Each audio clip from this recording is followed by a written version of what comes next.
Milyonlagan Uyg'urni yig'ilish lagerlariga qamagan ishg'olchi Xitoy doiralari koronavirusga qarshi turish tadbirlari nomida Uyg'urlarning zarur turmush lozimatiklarini setib olishiga yo'l qo'ymasdan ularning uydan chiqishini chekildi. Buningga xiloflik qilgan deb qaralganlarni bo'lsa sazoy qilib g'ururni deb sandi qildi. Ommaviy taratqularda tarqalgan uchurlarga asoslanganda navbatda yig'ilish lagerlarida va Uyg'urlarning uylarida ochliq yetishmaslik ahvoli ko'rilmoqda. Ahvolning bundoq bo'lishiga qaramasdan sirtqa chiqqan Uyg'urlar rasm va singa ilinib sazoy qilinmoqda. Ommaviy taratqularda g'ulg'ul qo'zg'agan bir rasmda Uyg'urlarning qo'liga bir lavha tutqizilgan bo'lib, uningga kent mahalliy kadrlarining sirtqa chiqmanglar degan so'ziga xiloflik qilib, sirtda ishtek lag'aylab yurdim deb yozilgan.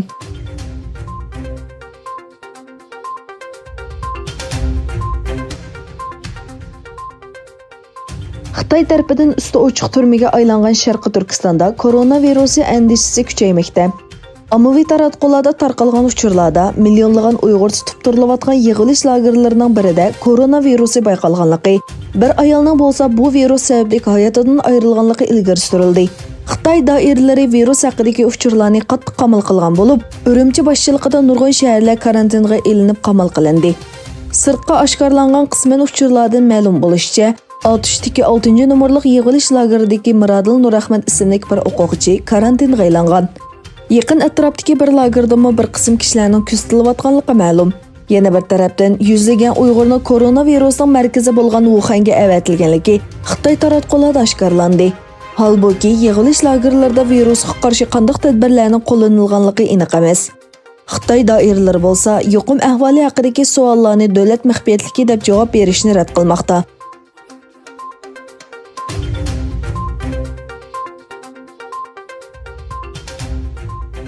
Xitoyning Wuhan shahrida o'ttirg'i chiqqan va tez suratda tarqalayotgan koronavirusi keltirib chiqargan o'lim, yetim va boshqa ziyonlar og'irlashmoqda.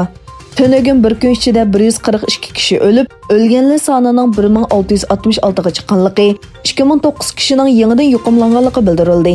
Xitoy Davlat Sayya Komiteti e'lon qilgan bayonotda yuqumlangan kishi sonining 68500 ga chiqqanligi, kasal kishilar bilan aloqa qilganlik uchun nazorat ostida e'longan kishi sonining 158764 ekanligi bildirildi. Yana bir tarafdan Yevropada tunji bo'lib bir kishi Wuhan virusi sababli o'ldi. Fransiyada bir Xitoy sayohatchining koronavirusdan o'lganligi e'lon qilindi.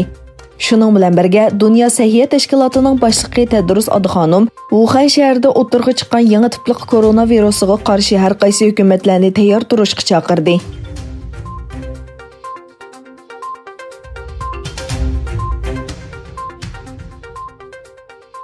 Amerika Mudofaa ministri Mark Esper Xitoy telegraf shirkati Huawei'ning 5G to'ri harakatiga qarata NATO'ni ogohlantirdi.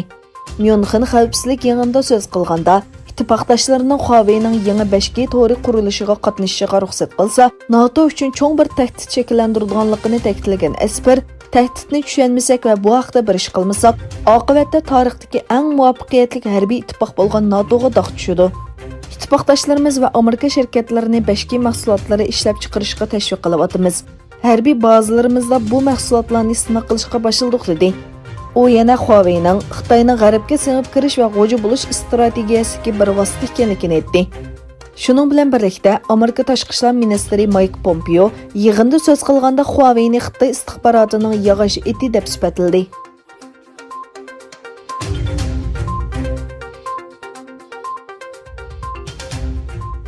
Myunxen xavfsizlik yig'inida Idlib vaziyati muzokara qilinmoqda. Turkiya tashqi ishlar ministri Çavuşoğlu bilan Rossiya tashqi ishlar ministri Lavrov Suriya masalasi haqida suhbat o'tkazdi. Uchrashda Suriya hukumat qismlarining Idlibdagi harakatlari muzokara qilindi. Çavuşoğlu Suriyadagi fikr o'xshamasligi Turkiya-Rossiya munosabatiga ta'sir ko'rsatmasligi lozim dedi. U yana Turkiyaning Rossiyadan S-400 havo mudofaa sistemasi setib olishining Suriya vaziyatining ta'siriga uchirmasligi kerakligini ta'kidladi.